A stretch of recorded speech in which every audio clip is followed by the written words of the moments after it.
Hello students, welcome to the Gyan Ganga Academy's interactive classes.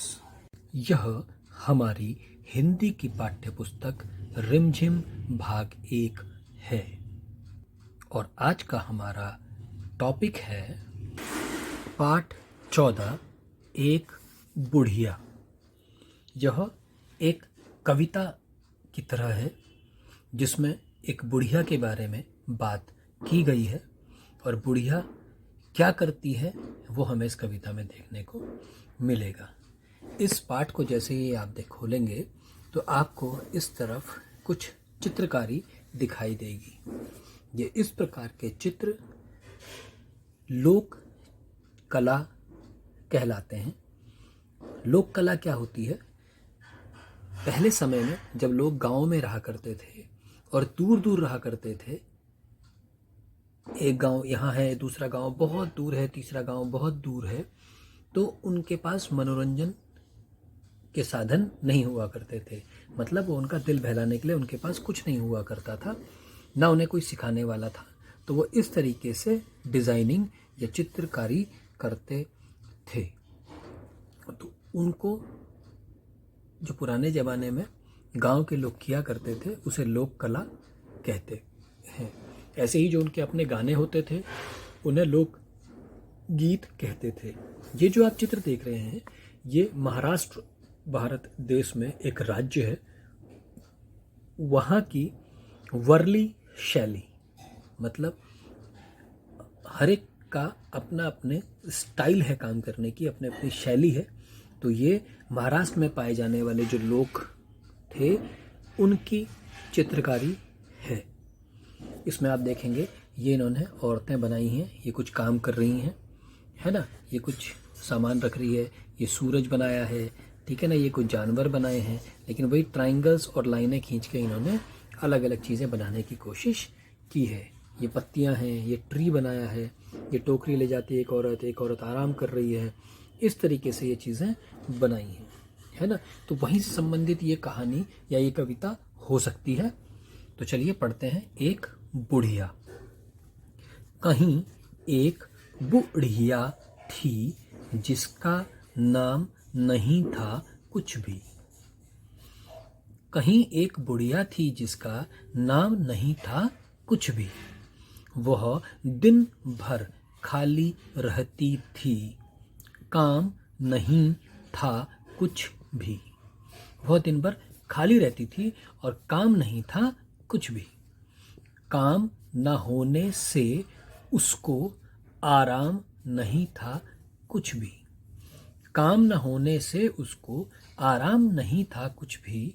दोपहरी दिन रात सवेरे शाम नहीं थी कुछ भी।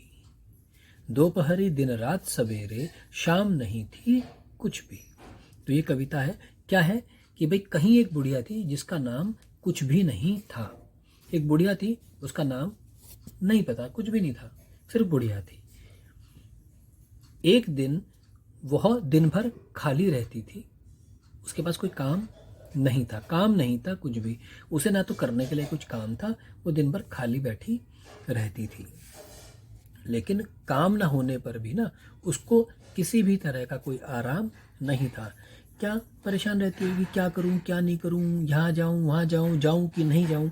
ऐसे ही वो आराम भी नहीं करती थी कि चलो काम भी नहीं करूं तो कम से कम आराम तो कर लूं, लेकिन वो आराम भी नहीं करती थी। ऐसे ही किसी ना किसी बात को लेकर परेशान रहती थी।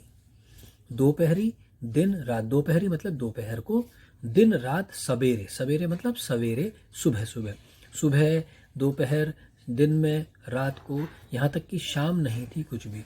शाम को भी कुछ नहीं था उसके पास, कुछ नहीं करना, बस सोचते रहना और कोई काम न करना। ऐसी थी एक बुढ़िया। तो बताओ कैसी रही होगी? बेकार है ना ऐसे तो, कि बस सोचते रहो, कुछ काम वाम मत करो। इससे अच्छा तो कुछ काम करा जाए ताकि अपना मन लगे रहे और समय भी अच्छे से बीत जाए, है ना। तो ये कविता थी। चलिए इसके कुछ अभ्यास प्रश्न भी कर लेते हैं। नाम बताओ, काम बताओ। कहता है बिना नाम वाली बुढ़िया का कोई नाम रखो। तो जो ये बिना नाम वाली बुढ़िया थी, क्या अच्छा लगे, बुढ़िया हो गई है, उसका कोई नाम ही नहीं रखा अभी तक किसी ने, बताइए। तो चलिए क्यों ना हम इसका कोई एक नाम रखते हैं, सुंदर सा। तो आपको जो भी उस बुढ़िया का नाम अच्छा लगेगा, अब बुढ़िया बुढ़िया बोलेंगे तो अच्छा नहीं लगेगा ना, तो उसका कोई हम नाम रखेंगे। तो सुंदर सा अपना नाम यहाँ पर लिख सकते हैं आप कुछ भी। जैसे हमने रख दिया हीरा बाई, है ना, उस बुढ़िया अम्मा का नाम रख दिया हमने हीरा बाई या हीरा अम्मा, है ना, कुछ भी रख सकते हैं, जो आपको अच्छा लगता हो वो नाम हम उन अम्मा का रख देंगे। वह दिन भर खाली रहती थी, उसके लिए कुछ काम सुझाओ। सुझाओ मतलब बताओ, या आप लोग सोचो कि वो क्या काम कर सकती है ताकि वो खाली ना रहे। तो क्या हो सकती है भाई, वो झाड़ू लगा ले, वो पोछा लगा ले, वो बर्तन धो ले, वो खाना पका ले, वो बाजार में घुमाए, है ना, वो कपड़े धो ले। ऐसे कुछ भी काम जो आपको लगता है वो आप उसे सुझा सकते हो कि भाई वो खाली ना बैठे, कुछ ना कुछ काम कर ले। अब अगला है काम करो, कुछ काम करो। क्या है कि तुम्हारे घर में सबसे ज्यादा काम कौन करता है? तुम्हारे घर में सबसे ज्यादा काम कौन करता है? कौन करता है भाई आपके घर में सबसे ज्यादा काम? उनके नाम लिखने हैं, पहला यहाँ, दूसरा यहाँ पर, साफ साफ सुंदर। अब जैसे सबसे ज्यादा काम तो कौन करता है घर में? मम्मी, है ना। और दूसरे नंबर पे सबसे ज्यादा काम कौन करता है? वेरी गुड, पापा। गुड, तो ये लिख लेंगे, ठीक है ना। और तुम्हारे घर में सबसे ज्यादा आराम कौन करता है? तो भी सबसे ज्यादा आराम कौन करता है बताइए आप? तो अपना नाम लिख दीजिए। आपकी बहन या भाई तो उसका नाम लिख दीजिए, ठीक है ना। तो ये आपका पाठ था एक बुढ़िया। तो हमने देखा कि इस कविता में किस प्रकार एक बुढ़िया है जो दिन भर कोई काम भी नहीं करती, मगर उसके बावजूद वो आराम भी नहीं करती, बस सोच सोच के अपना समय बर्बाद करती रहती है। रीडिंग प्रैक्टिस करेंगे, इस कविता को अच्छे से लर्न करेंगे और साफ साफ राइटिंग में अपना वर्क करेंगे। Right students, take care, good day. I hope you enjoyed our video. Thanks for being with us.